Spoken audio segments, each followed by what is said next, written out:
Hey y'all, welcome back to my channel. It's me, Kay, and I am here today to bring you Bel-Air Season 3, Episode 4, Out All Night. So I just want to give y'all a disclaimer. If you see me looking up, I'm looking at my computer screen so I can read my notes that I took on my phone while I was watching the episode. Child, let's get into it. As you see, Bel-Air has uploaded another 3 episodes. I don't know what this means in terms for season 3 of Bel-Air, but getting 3 episodes a piece is a lot. And I'm thinking next week we probably gonna get 3 more episodes, and then we're gonna get the season finale like by itself, which I wish they would have did it episode by episode because it's easier to review episode by episode versus dropping 3 episodes at a time. But you just gotta do what you gotta do sometimes. All right, y'all. So as you know, last week we ended episode 3 with LaMarcus actually collapsing during a scrimmage game. And so with this episode, we are starting out with LaMarcus being rushed to the hospital. LaMarcus actually lost consciousness and went into cardiac arrest. And so he was rushed immediately to ICU. His mother and his father ended up coming to the hospital, as well as Aunt Viv, Uncle Phil, to be support to Hillary. I did make a note that Uncle Phil is drinking more just because, like, he left the drink out when he was in the room when they got back to the house. And then, he had been drinking a lot, at the office as well. And so I just feel like the whole family kind of might need to distance themselves away from substance just for the sake of Carlton. Like, I know that they got everything locked up, and I know that, some people use alcohol as a way to like lighten their mood, but I just don't feel like it's the best thing, especially because Carlton seemed like he was having trouble. No, I ain't gonna say he was having trouble, but Carlton had feelings of wanting to use throughout this episode. And so I feel like it would just be safe, in everybody's best interest to just, chill for a minute. But there's a lot going on, I took notes, but I think I'm just going to go out of order of my notes because I usually, write my notes based on what's happening in the episode. But I feel like when it comes to me remembering things, I need to go like bulk by bulk. So I'm going to start with Aunt Viv and Uncle Phil. Aunt Viv and Uncle Phil are not in a good place.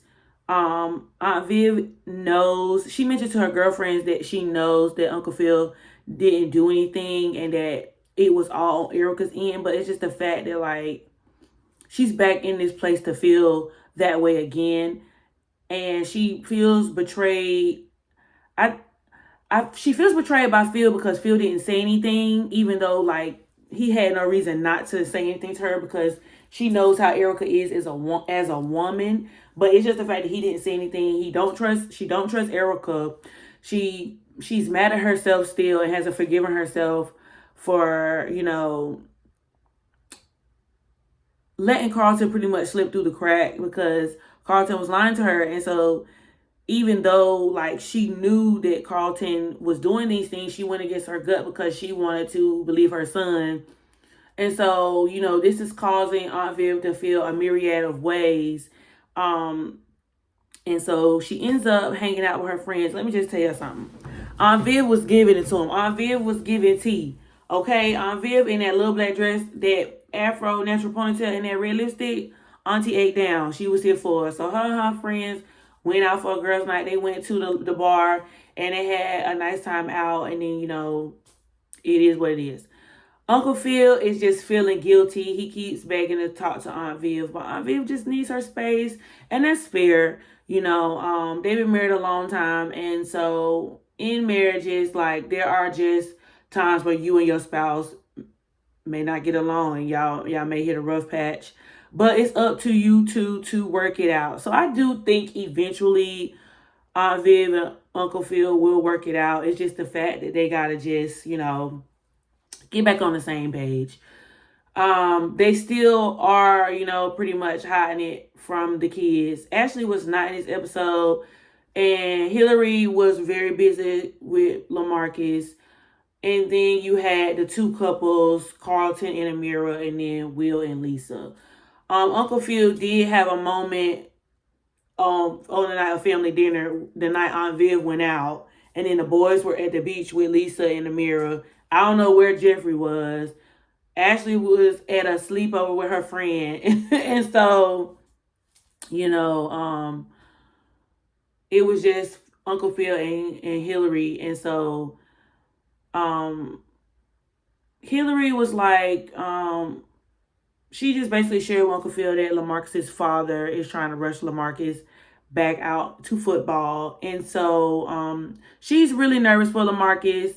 LaMarcus also asked her, you know, what was it once he came out of ICU, he was put into a regular room. He asked her what was it that she had to tell him, and she was just like, it's not important. And so she didn't tell Uncle Phil, meaning Hillary. Hillary didn't exactly tell Uncle Phil what exactly, you know, happened between or her and Jazz, but she did say to Uncle Phil that, like, she hasn't been perfect and she made mistakes. And so Uncle Phil basically just gave her advice about, you know, it's okay making mistakes as long as you speak your mind, speak your truth, you know, everything will be okay. And so basically with him saying that to her, he was really talking to himself. So I think Uncle Phil has been using this time to kind of like do a little introspection. And he also has a moment with Jeffrey on the golf course about, you know, telling Jeffrey that basically he was right about, you know, branching out and getting business on his own and separating himself from Erica, because even though Uncle Phil knew that, you know, doing business with Erica would be possibly dangerous, he still took the risk because he's the type of man who will do whatever he needs to do to be successful, even if it's at the detriment of himself. And so I think that, you know, hopefully Uncle Phil will, you know, do better in this area and start putting his family first and his wife first and not himself, because he's very, to me, self-serving, and he's gonna have to learn how to not be that way because it's not good for his family. And so, like, the situation to me with Jazz, Hillary, and LaMarcus kind of mirrors what happened with Uncle Phil, Aunt Viv, and Erica. And so moving on to Jeffrey, Jeffrey is on to something. Jeffrey knows something is happening, which is why I like Jeffrey, because Jeffrey is always up on game.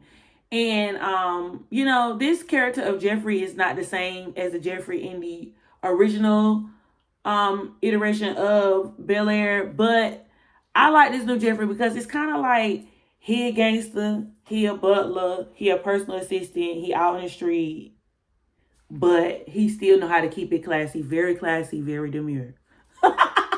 Anyway, so Jeffrey first approaches Will, and it was so crazy when he approached Will, because I just wanted Will to spill the beans so bad. Not to be like on no snitch stuff, but you know, Jeffrey and Will kind of got like this homeboy. They have a dynamic that the other kids don't necessarily have. And so I was like, it's a reason why he approached Will first and not Carlton. And so I was hoping that Will would have told, but Will actually didn't say anything. So then, you know, come to the end of the episode after Carlton gets home, because, you know, Carlton has a curfew. And so when Carlton got home, you can kind of see some kind of growth in Carlton, because Carlton doesn't want to be lying. He wants to do the right thing. He wants to earn his parents' trust back. And so since I guess his parents are not around at the time, Jeffrey comes out into the breezeway, which that is nice, by the way. They have their own like private entrances to like it's not a deck, but it's like a balcony. That is hard. But so Carlton comes, I guess, from his room to the private deck area or whatever, and he is talking to Carlton. And so, you know, Carlton is telling him how he wants to gain his parents' trust back, and he's been doing the right thing. He's not trying to miss his curfew. He's trying to earn his door back to his room. And so Jeffrey just reassured him that, everything you're doing doesn't go unnoticed, and that, they're like proud of him or whatever. So with Jeffrey, Carlton actually tells Jeffrey that, the other night when you saw me and Will and Frederick, we were actually street racing. And he was just like, I don't want to lose anybody's trust or whatever like that. And then he, goes forward to tell Jeffrey that, oh, well, there's something you should know about Frederick. And so I was like, yes, Carlton, spill all the beans. Jeffrey stopped him. He was like, let me handle Frederick. So I guess Jeffrey is already on to Frederick. Now, this part, to me, is going to be heartbreaking to Jeffrey, because Jeffrey always wanted a relationship with his son. And he felt bad for missing out on his son's life. But Jeffrey did all he could from where he was to support his son and to support his son's adoptive family. We still don't know what happened to Jeffrey's baby mom. But Jeffrey knows that there's something going on. So we pan back to Jeffrey's apartment after Jeffrey has that conversation with Carlton. And it is assumed that Frederick is in the shower. So Jeffrey is going through Frederick's stuff. And Jeffrey finds Frederick's burner phone. And Jeffrey looks at the phone and it's like his eyes light up. So Jeffrey, to me, recognized that number that was calling Jeffrey's phone. Or Jeffrey recognizes that it's a London, UK number or whatever like that. And so to me, I'm thinking that Frederick may have something to do with Jeffrey's street life, and Frederick was sent to basically rat Jeffrey out or turn Jeffrey in, or whoever is looking for Jeffrey, they trying to get their get back on Jeffrey. And Frederick is going to be the culprit of leading them to Jeffrey. But all this is sad, because at the end of the day, that's putting the Banks family in danger. I wonder if Jeffrey's going to say something to Uncle Phil, especially since him and Uncle Phil are back on good terms. They back good Judies or whatever. Will and Lisa. Will and Lisa seem to be good this episode. Lisa seems to be very supportive of Will, because Will and Carlton are not getting along. They was beefing throughout this whole episode, but they ended up getting back cool at the end of the episode. But Lisa was there to be a support to Will this episode, because Will and Carlton are not getting along in terms of black sis. Carlton comes from a black affluent family. I was about to say elite, that too, but affluent family. He doesn't have a problem with going to ask for resources, because he knows that he has access to those resources. The whole point of Black Access is to give other black people access to other things so that they can get the help they need in business. But that's the crazy part and the ironic part, because Will wants to use Black Access as his way to do something on his own without getting handouts. And that's kind of the contradiction, or that's kind of the internal battle that Will is going through, because Will being from the hood, he has this whole grind, get it out the mud mentality, and there's nothing wrong with that. There's nothing wrong with that. But at the same time, when you're dealing with people who come from elite backgrounds, they don't have a problem asking for help if they know they have the avenue to get the resources, which is Carlton. Even when it came down to getting the t-shirts, and Will was talking to Jazz about some hookup that Jazz had with the merch or whatever, with them in their merch production, they didn't have merch on hand when Quentin or Quincy or whoever Vin Mensa's character is asked Will. And so he was he tried to stop Carlton and was like, well, the merch is on the way or whatever like that. And so Carlton and Will could not get in touch with the merch guy or the dude who had the shirts or whatever. So Carlton, they just was seeing eye to eye. And then Carlton basically told Will, he was just if we can't get the capital for the shirts, we can ask my dad. He will be more than happy to help us.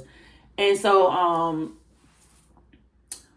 they were just going back and forth about their responsibilities, and it's the balance. And so like when working together, like it was important for them to realize like they have to have a balance between, you know, who's doing what, the communication on how we're going to do it, and just how, the planning, the strategizing, everything moving forward. And so they did come to that.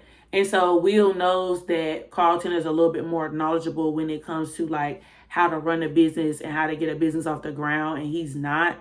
But Will has the riz to sell the merch.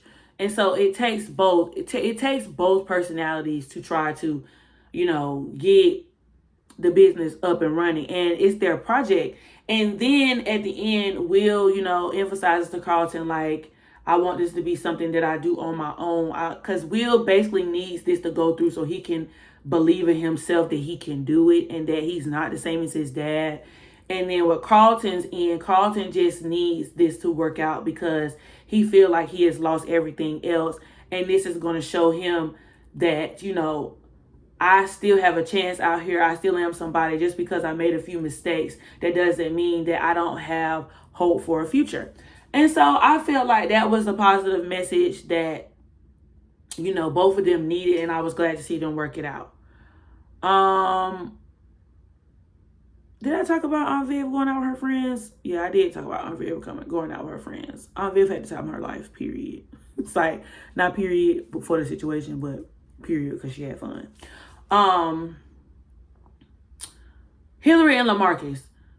Okay, before I really get into Hillary and LaMarcus, I just want to... Jazz was trying to do the right thing. So after LaMarcus had, you know, been at the hospital and Hillary had been there, and, you know, she went home to relieve herself, get a break, change her clothes, you know, this, that, whoop, whoop. Jazz showed up at the hospital just to give, you know, show his support to Hillary. And I actually thought that was sweet. I don't feel like Jazz was trying to do too much in this time. I do feel like he was trying to make his presence known that, you know, he still cares for Hillary, because obviously, like, even with the exchange, the way they looked at each other, you know, you can still tell that obviously there are feelings there for them. But both of them are not in a place that they can be together right now, obviously. So Jazz showed up to the hospital to support Hillary, and Hillary was thankful that Jazz showed up. They did have a brief chat about their little hiccup. Don't you like how you try to make light of a situation that's serious? You be like a little fub up, you know, a little hiccup, a little, you know, kerfuffle. But yeah, and so he basically told Hillary like the kiss was all on him, you know. He didn't mean to. He knows that, you know, she got some of the marks, and he was very apologetic. And then she, you know, emphasized to she emphasized to Jazz that that, you know, she is a runner, and that, you know, she has to see this through with LaMarcus, and that, you know, their kiss, you know, meant nothing. That was a little harsh because she knows it meant something, but it was just the fact that she told him it meant nothing while she's standing there with a whole ring on and her fiance back there in the room fighting for his life. So there was that. And so Hillary was just very concerned with LaMarcus's progression. LaMarcus was in cardiac arrest, but he was able to pull through. So he was not put into a coma, which I thought that's where we were going. And I thought that LaMarcus was going to be in a coma for a couple of episodes. Just seeing as the fact that this situation kind of was mirroring like a real life situation that happened with one of the NFL players that I thought that this, you know, was created after that situation. But LaMarcus did end up coming through cardiac arrest. And so his father, who is also a former NFL player, was very like on LaMarcus about pulling through and how he's strong, and telling the agents and telling everybody that LaMarcus is coming back or that he's back. when in actuality, LaMarcus revealed that with them doing all this testing and screening, they come to find out he had this heart condition his whole life. And so it just made itself known, during the scrimmage. And so they actually want to do operation on LaMarcus. And so Hillary was like, whatever needs to be done. Honestly, for me, the sports med in me was very concerned, especially when LaMarcus got up and he was trying to move around and do too much, and Hillary ended up coming in the room. I was like, LaMarcus, you got hit. You got knocked out. You may not need to be having all this vegetation. You may not need to be having all this noise going on.